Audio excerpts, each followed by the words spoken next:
Hello, I'm Mayor Philgood with your weekly update. We're entering into our holiday season in the city of Prescott.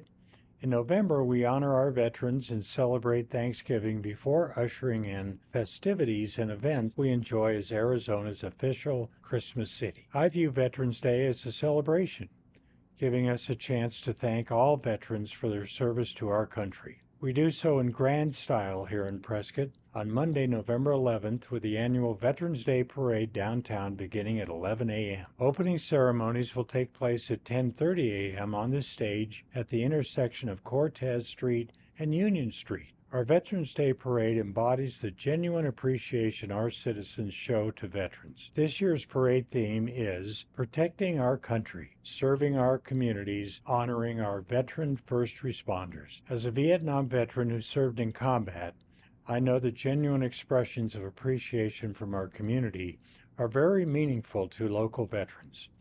I personally appreciate the warm support and respect veterans are given in Prescott. It's one of the things that makes Prescott very special. I want to take this opportunity to thank staff member Michelle Stacy Schroeder, also a veteran, and her team of volunteers and city staff who helped make the parade such a special event.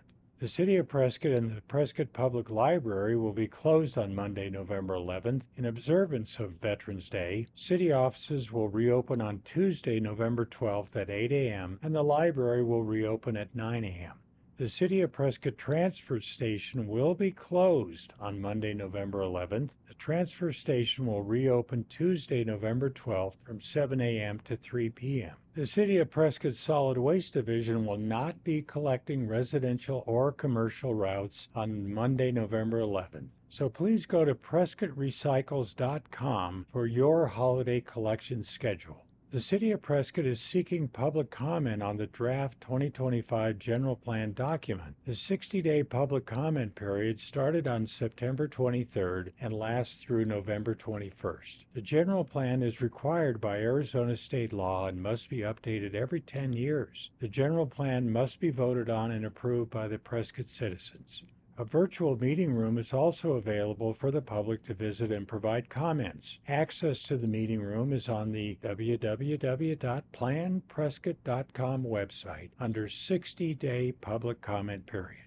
Our normal council meetings are being moved up a week in November due to the holidays. Tomorrow, Council will hold an executive session at 9 a.m. to be briefed on Prescott's city judge contract and additionally to consider purchase of land in the vicinity of the Prescott Regional Airport. During the study session at 1 p.m., Council will be updated by Prescott Police on the new mobile command unit. During the voting meeting, which begins at 3 p.m., Council will consider a petition received by Council from Bonnie McMinn and Ralph Hess related to the leasing of city property. We will hear from city staff regarding Council's options and possible impacts related to this proposed petition. Other items on the agenda include discussion and possible action regarding adoption of a resolution revising the city's art donation policy. Finally, Council will consider a proposed amendment to the Land Development Code that could allow for accessory dwelling units, also called ADUs, to be used as long-term rentals.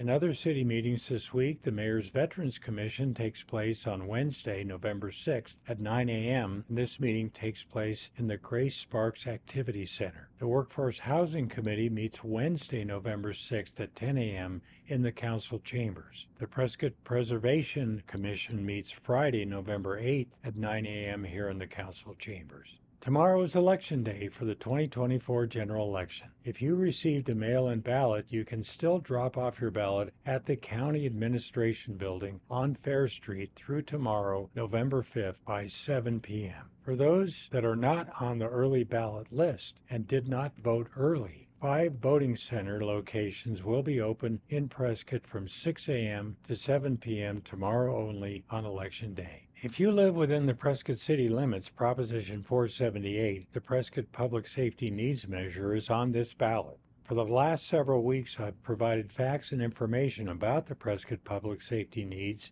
as they relate to Proposition 478. Last week, I noted that Prescott fire response times are currently over 11 minutes, which does not meet nationally accepted standards. How did that happen? Since our last fire department station opened in 1995, Prescott's population has grown 60%, with a 200% increase in 911 call volume. The Prescott Fire Department has a response time goal of 6 minutes and 30 seconds. But right now, due to a lack of stations and the need for more personnel, our response time is actually 11 minutes and 31 seconds. In 2023, Prescott Police had 44,619 calls for service, which was a 7% increase over the prior year of 2022. Community policing activities increased by 19%. Community policing is the practice of allocating officers to certain neighborhoods or areas so they become more familiar with local residents and their needs.